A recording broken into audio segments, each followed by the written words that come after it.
ẹ máa bá mi kárelé, ẹ máa bá mi kárelé, ilé Ọ̀fà la mi lọ. Ẹ máa bá mi kárelé, ẹ máa bá mi kárelé, ẹ máa bá mi kárelé, ilé Ọ̀fà la mi lọ. Ẹ máa bá mi kárelé. Ìgbà lọ́wọ́ àkọ́dá yí ọba ṣẹ̀dá ọ̀run, ọba mi ò tẹ́lẹ̀ bí ẹni tẹ́ni.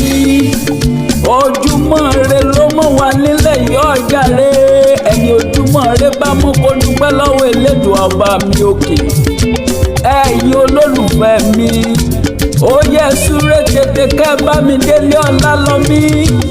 Nítorí ìta gan ni, nítorí ẹnjìníà Kọ́lá Balógun tó ń sọjọ́ bí lónìí ní ọjà re.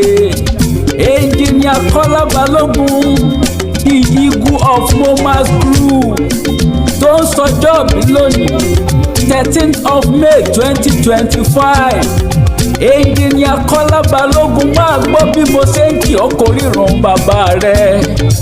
Ìwọ ni ìyẹ̀rú ọ̀kìn ọmọ ọlọ́fàmọ́jọ, ọmọ ọlálọ́mí abisu tó kọ ìyẹ̀rú ọ̀kìn, ìjàkadì lóró tọ̀fàtọ̀fà. Ní ti Kọ́lá Balógun, innovation lóró Kọ́lá Balógun ọjàre.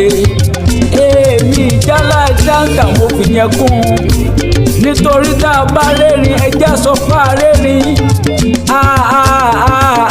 Àjànàkú kọjá mo rí nǹkan fífi ọjàre. Ìjàgàn tó ṣẹlẹ̀ lọ́ba lọ́jọ́ sí, mo ló sojú ẹ̀bẹ̀ ó sojú poro nínú òkò. Ìwọ lọmọ igúnnugún tí mo rí mo dáṣà kẹríkẹrí. Ìwọ lọmọ àkàlà tí mo rí mo dáṣà kẹ̀m̀bẹ̀kù. Ọmọ lálọ́mí mo rí mo dáṣà làmí lápá. Ọmọ ìyẹ̀rú ọ̀kín ni mo rí mo dáṣà làmí lọ́bẹ̀.